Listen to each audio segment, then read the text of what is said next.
গেঞ্জির factory ছিল আর তার সঙ্গে কিছু গোডাউন ছিল, আমুলের ছিল, তারপরে আইটিসির ছিল, আর কিছু ওষুধের ফ্যাক্টরি, ওষুধের গোডাউনও ছিল।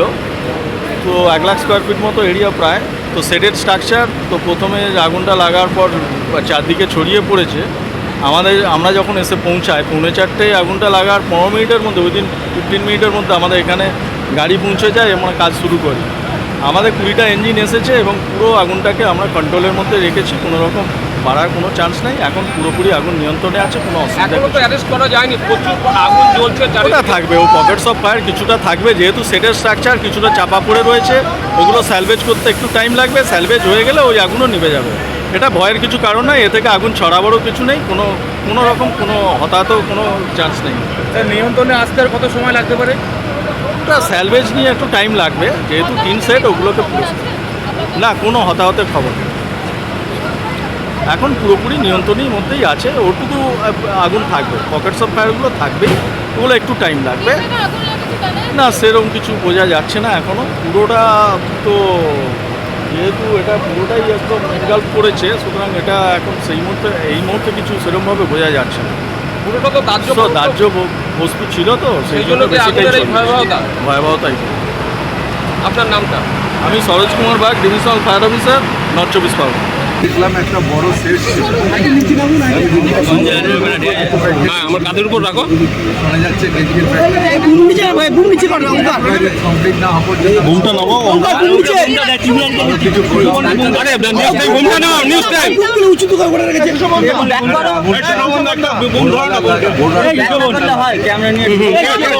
আমাদের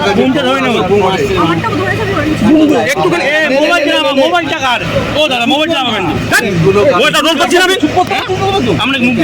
অনেকগুলো গাড়ি পাঠায়, নিউজ 18 আছে। আমরা এখানে পাঠাই। আমি তো ফ্রেমটা পাবো না। অলরেডি অনেক জায়গায় আগুন আছে, কারণ এই জায়গাটায় কাজ করার জায়গা, সেই জায়গাটায় টিন চাপা পড়ে গেছে।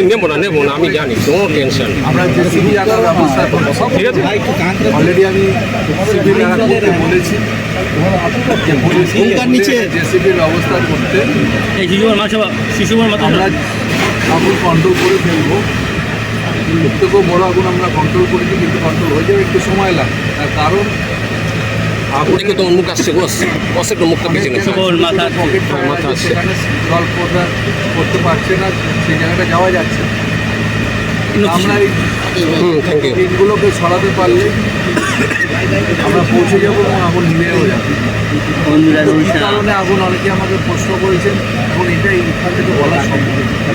কলকাতা শহরে এই কদিন যতগুলো আগুন লেগেছে, আমরা অনেকগুলো অনেকগুলো এগেন্সে অ্যাকশান নিয়েছি, অনেক কারখানা বন্ধ করে দিচ্ছি। আমরা মনে করি ব্যবসা ব্যবসা করতে গেলে যে নিয়ম কানুনগুলো বাইরে আছে, সেগুলো তাদের মেনে করতে হবে, সেটা এক্ষুনি বলতে পারবো। এটা এনকোয়ারি ফরেন্সিক এসব অনেকটা দেরি করে আগুন এসছে, কিন্তু বলে দিলে হবে না, এটা ফরেন্সিক এনকোয়ারি হবে। আফটার এনকোয়ারি আপনার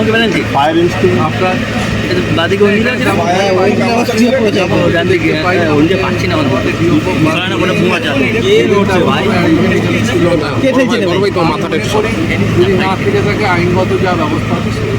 আচ্ছা বলছি, এখানে স্থানীয়রা বলছে দমকল দেরিতে আছে, কারখানার কর্মীরা বলে। আমি একটা কথা বলি, এইগুলো আমি বলতে পারি, গতবার থেকে দায়িত্ব নিয়েছি আমি। তখন গাড়িটা আসতে সময় দিতে হবে, এখানে নিয়ারেস্ট ফায়ার স্টেশন আমার দমগাঁও। আমি যখন ভোর 4টায় তখন আগুন ঢুকে যাচ্ছে। দেরিতে ভুল জায়গায় খবর দিয়ে থাকি, চলে এলো। কিছু লোক কিছু কথা সবসময় বলতে থাকে, সব কথার উত্তর দিতে থাকে। আমি একটা কথা বলতে পারি, দমকল যেভাবে কাজ করে এটাই বলতে পারি, যারা ফ্যাক্টরি চালায় তাদেরকে মোবাইল ব্যবস্থা ভাঙলে পরে ঠিক আছে। আমরা নাইটে সারা রাত কাজ করছি, এখনও পর্যন্ত আছি। আর তার যেমন দেখতে পাচ্ছেন পুরো গেঞ্জি সেই 3টের থেকে ভিজছি। আমরা কাজ করতে করতে তখন টাইম হচ্ছে 3:25, কারেন্ট চলে গেছে। পাশের ফ্যাক্টরিতে আগুন লেগে গেছে, আমুল ফ্যাক্টরি। তো কিছুক্ষণ পরে আমরা বাইরে বেরোই, সিকিউরিটি আমাদেরকে বলে তখন 5:25 বাইরে বেরোয় বলছি পাশের ফ্যাক্টরিতে আগুন লেগে গেছে। আগুন লাগে 3:10-15 তো তারপরে এসে দেখি এখানে প্রায় কারখানা আছে 10টা-15টা, তার মধ্যে আগুন লেগেছে আমুল ফ্যাক্টরিতে। আমুলে আগুন লাগে, আগুন লাগার পরে আগুনটা কিছুক্ষণের মধ্যে চারিদিকে হয়ে যায়। গ্যাস ট্যাস আছে যেহেতু, ফাট করে বাজি ফাটার মতো আওয়াজ হচ্ছে। আওয়াজ হতে হতে কিছুক্ষণ পরেই এদিকেও চলে আসি। আমি ফায়ার ব্রিগেডকে ফোন করি, ওরা আছে 1.5 ঘন্টা লেটে। আসার পরে ওরা এদিক ওদিক ঘোরাঘুরি করছে। আমরা ঝামেলা করেছি যে আপনারা এখানে এমন এইটা বলছে, আপনারা কী দেখছেন, আমাদের সাথে হাতাপাই প্রায় হতে যায়। আমাদের একজন প্রশান্তদা বলে আছে, ওকে সেকেন্ডের মধ্যে ফোন করেছি আমাদের, তো এসেই মতো সঙ্গে সঙ্গে ওর মতো কাজ চালু করে দিয়েছে। এবার চালু করার মানে মেনলি কথা হচ্ছে এটা, যদি ফায়ার ব্রিগেডটা তখন 2-3টে গাড়ি চলে আসতো তো এত কিছু হতো না, সব কিছু নিয়ন্ত্রণ থাকতো। হ্যাঁ, গাফিলতি অনেক আছে, হয়তো এই জিনিসটা আজ দেখতে হতো না। 1.5 ঘন্টা। আগুনটা লেগেছে তোমার 3:10-15, 4:30 ঢুকেছে তোমার ফায়ার ব্রিগেড। আমরা ফোন করেছি 3:25 কারেন্ট যায়, আমরা 3:30-35 ফোন করি।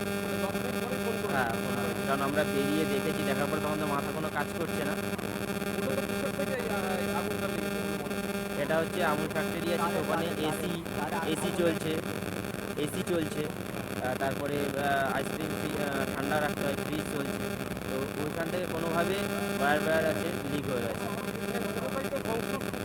হ্যাঁ, পুরো জঙ্গল।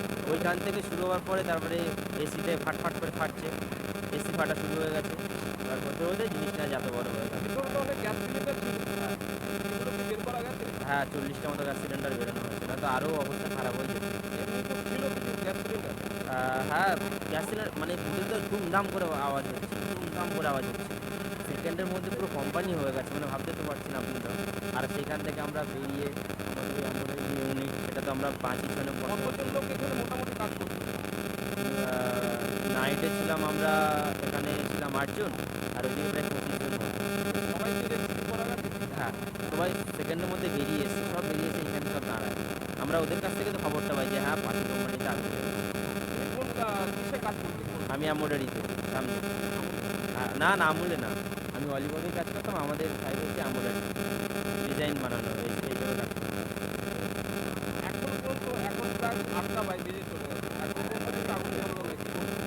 নিয়ন্ত্রণে এখন এরা এই যে এত হত্যা যা করছে, এত কিছু করছে, এটা যদি তখন করতো, তখন যদি এদের গাফিলতি না থাকতো তো এত কিছু হতো না, এতটা মানে নিচে চলে যেত না জিনিসটা। হয়তো সেই সময় হয়তো কিছুটা ক্ষতি হতো কিছুটা, মানে 100%-এর মধ্যে ধরে নিন 20% ক্ষতি হতো। 100%-এ এখন 100%টাই নষ্ট হয়ে গেছে। 100টা হতো, 100তে 20%, 20%ই হতো, তাই বেশি হতো। আমার নাম এমব্রয়ডারি ডিপার্টমেন্টে আমাদের কাজ, আমাদের ডে নাইট কাজ হয়, তো প্রায় ডে নাইট চেঞ্জ হয়। হ্যাঁ, আমি দেখেছি সব কিছু নিজের চোখে। আমাদের কাছে প্রুফও আছে, কিন্তু মোবাইলটা এটাই খারাপ যে আমাদের ফোনে চার্জটা নেই। তাছাড়া সমস্ত প্রুফও আছে, কীভাবে আগুন লাগে, সব আছে।